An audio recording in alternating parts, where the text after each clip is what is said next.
जयपुर में फिल्म पद्मावती के सेट पर तोड़फोड़ और संजय लीला भंसाली के साथ मारपीट का मामला लगातार तूल पकड़ता जा रहा है। राजपूत करणी सेना के कार्यकर्ताओं ने यह हमला उस वक्त किया जब जयपुर में फिल्म की शूटिंग चल रही थी और खुद संजय लीला भंसाली फिल्म के सेट पर मौजूद थे।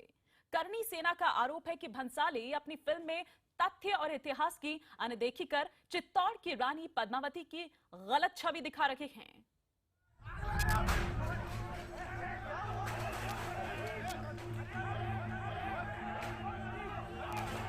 फिल्म की कहानी से नाराज करणी सेना के कार्यकर्ता विरोध जताने के लिए जयपुर में पद्मावती के सेट पर पहुंचे।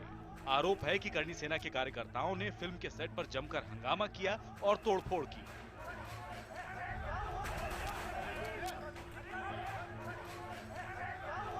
फिल्म के निर्देशक संजय लीला भंसाली जब बीच बचाव के लिए आगे आए तो करणी सेना के कार्यकर्ताओं ने उनके साथ भी मारपीट की।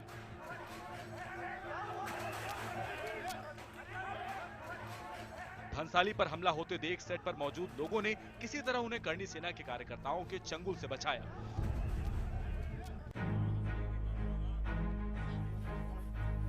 राजपूत करणी सेना का आरोप है कि भंसाली ने अपनी फिल्म पद्मावती में इतिहास के साथ छेड़छाड़ की है। फिल्म में चित्तौड़ की रानी पद्मिनी और अलाउद्दीन खिलजी के बीच इश्क की झूठी कहानी दिखाने का भी आरोप है। करणी सेना के मुताबिक रानी पद्मिनी ने खिलजी से बचने के लिए ही खुद को आग के हवाले कर दिया था। ऐसे में भंसाली फिल्म में रानी पद्मिनी और खिलजी के बीच रोमांस दिखाकर पूरे राजपूत समाज की छवि को धूमिल कर रहे हैं। पद्मावती को सपने में भी अलाउद्दीन खिलजी के साथ में दिखाने का प्रयास न करें। फिल्म के सेट पर तोड़फोड़ के लिए भी करणी सेना ने संजय लीला भंसाली और उनके सुरक्षा कर्मियों को ही जिम्मेदार ठहराया। करणी सेना के मुताबिक उसके कार्यकर्ता भंसाली से बातचीत करने पहुंचे थे। इसी बीच भंसाली के सुरक्षा कर्मियों ने उन पर गोली चला दी। करणी सेना के मुताबिक फायरिंग की घटना के बाद उसके कार्यकर्ताओं का गुस्सा भड़क उठा। बिना फायर हुए इतना बड़ा हम लोग ये स्टेप नहीं लेते। शायद हम बात करने के लिए ही गए थे। इस पूरे मामले में जयपुर पुलिस और राजस्थान सरकार की भूमिका भी सवालों के घेरे में है। हालांकि राजस्थान के गृह मंत्री ने सेट पर तोड़फोड़ की इस घटना को गलत बताया। कानून व्यवस्था को किसी भी स्थिति में बिगड़ने नहीं दिया जाएगा और टफ हैंड से डील किया जाएगा अगर कोई भी सिचुएशन इमर्ज होती है। कानून हाथ में लेकर के विरोध जाहिर करना सामान्यतः कोई भी व्यक्ति हो, कानून उसको अलाउ नहीं करता है। संजय लीला भंसाली जैसे निर्देशक के साथ मारपीट और सेट पर तोड़फोड़ की खबर मिलते ही हिंदी फिल्म इंडस्ट्री में हड़कंप मच गया। फिल्म इंडस्ट्री के तमाम दिग्गजों ने एक सुर में इस वारदात का विरोध किया। There was no need for violence. You can disagree with his position, you can disagree with his interpretation, you can argue about it, you can discuss it. There is no need to attack him. Sanjay Leela Bhansali जैसे व्यक्ति पे अगर इस तरह से हमला होता है और शूटिंग को डिस्टर्ब किया जाता है तो स्टेट क्या कर रही थी, लॉ एंड ऑर्डर क्या कर रहा था, प्रोटेक्शन क्यों नहीं दी गई? डायरेक्टर आदमी, राइटर आदमी, पोएट आदमी, उस पे जब किसी का हाथ पड़े तो ये जो ह्यूमिलेशन है, ये ह्यूमिलेशन सिर्फ संजय लीला भंसाली की नहीं है, ये ह्यूमिलेशन पूरे देश की है। मामले ने तूल पकड़ा तो तमाम सियासी पार्टियां भी इस झगड़े में कूद पड़ी। ज्यादातर नेताओं ने भंसाली के साथ मारपीट की कड़ी निंदा की, लेकिन शिवसेना ने धमकी भरे अंदाज में कहा कि हिंदू राजा रानियों की गलत छवि दिखाने वाले फिल्मकारों का यही अंजाम होगा। जब भी भारतीय जनता पार्टी की सरकार कहीं होती है तो अभिव्यक्ति की स्वतंत्रता जो संविधान में है वो पहली कैजुअलिटी होती है और ये बहुत ही शर्मनाक है। देश के नामी ग्रामी निर्देशक और प्रोड्यूसर पर हमला होना ये राजस्थान के लॉ एंड ऑर्डर की भी कली खोलता है। कुछ चीजें पसंद न भी हो तो उस पर अपना एतराज जता सकते हैं, लेकिन ये अंदाज, ये परंपरा सही नहीं। हिंदू पराक्रमी राजा हो या रानी हो, इसके अगर उनका चरित्र हनन किया जाएगा तो इसे कोई टॉलरेट नहीं करना चाहिए। इस बीच इतिहासकारों की दलील है कि रानी पद्मिनी और अलाउद्दीन खिलजी की असल कहानी किसी को नहीं मालूम।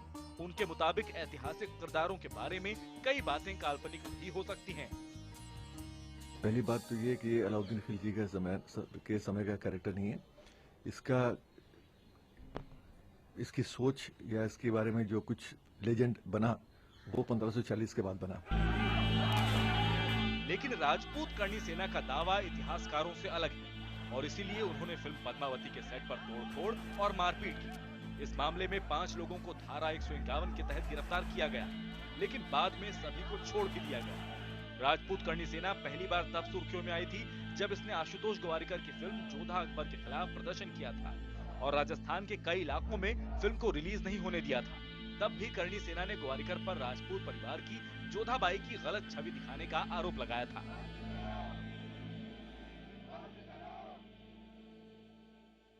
जयपुर में हुई इस घटना के बाद पूरी फिल्म इंडस्ट्री संजय लीला भंसाली के समर्थन में खड़ी है। तमाम कलाकारों ने ट्विटर पर इस घटना की निंदा की है।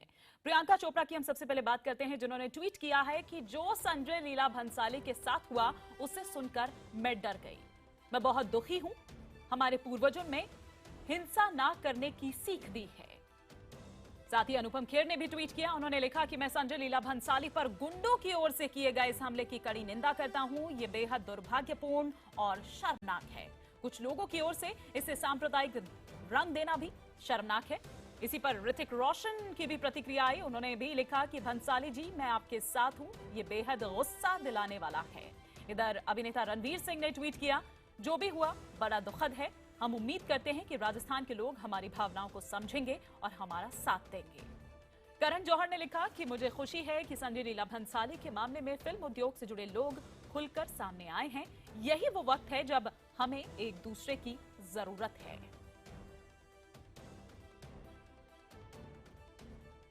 एक ब्रेक के लिए हमें यहां पर रुकना होगा, लेकिन न्यूज़ 18 इंडिया पर खबरों का सफर लगातार जारी है।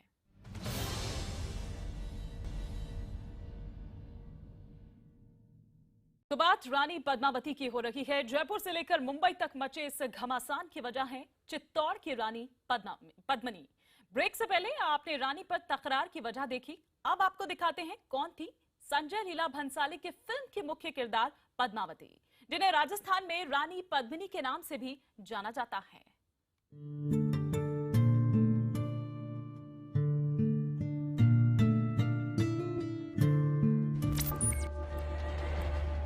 करीब 700 साल पहले दिल्ली पर खिलजी वंश के शासक अलाउद्दीन खिलजी का राज था। अपनी सल्तनत को बढ़ाने के लिए खिलजी ने कई बार मेवाड़ पर आक्रमण किया। कहा जाता है कि अलाउद्दीन खिलजी ने इनमें से एक आक्रमण चित्तौड़ के राजा रावल रतन सिंह की पत्नी रानी पद्मिनी को पाने के लिए किया था।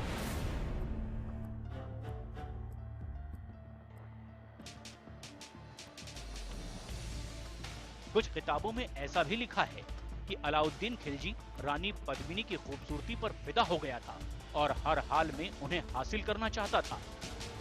हमारे ऊंट की तिरछी नजर खुद बादशाह सलामत पर है।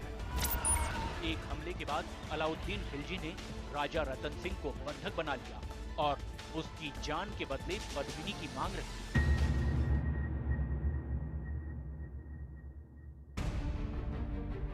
जिसके बाद रानी पद्मिनी ने चित्तौड़ की महिलाओं के साथ जौहर कर लिया, यानी आग में कूदकर अपनी जान दे दी।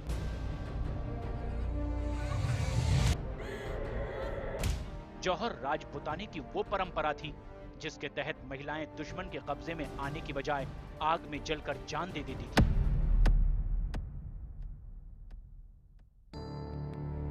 रानी पद्मिनी के सतीत्व और बहादुरी पर भक्तिकाल के कवि मलिक मोहम्मद जायसी ने पद्मावत नाम का पूरा महाकाव्य लिख डाला, जिसमें उन्होंने रानी पद्मिनी की सुंदरता और वीरता का बखान किया।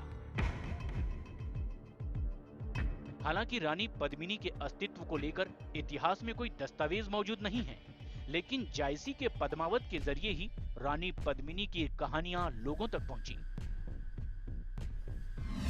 अबुल फजल के आईने अखबरी और 1589 में लिखी गई गुलशन इब्राहिमी में भी रानी पद्मिनी का जिक्र है। पद्मिनी नाम की रानी है, इसमें इसको नकारा नहीं जा सकता, ये ऐतिहासिक तथ्य है। लेकिन कुछ इतिहासकारों ने इसके कुछ एविडेंसेस कम होने की वजह से इसको नकारने का प्रयास किया है। अब देखना ये होगा कि संजय लीला भंसाली की पद्मावती चित्तौड़ की रानी पद्मिनी से किस मायने में अलग है, और इसके लिए भंसाली की फिल्म पूरे होने तक का इंतजार करना होगा।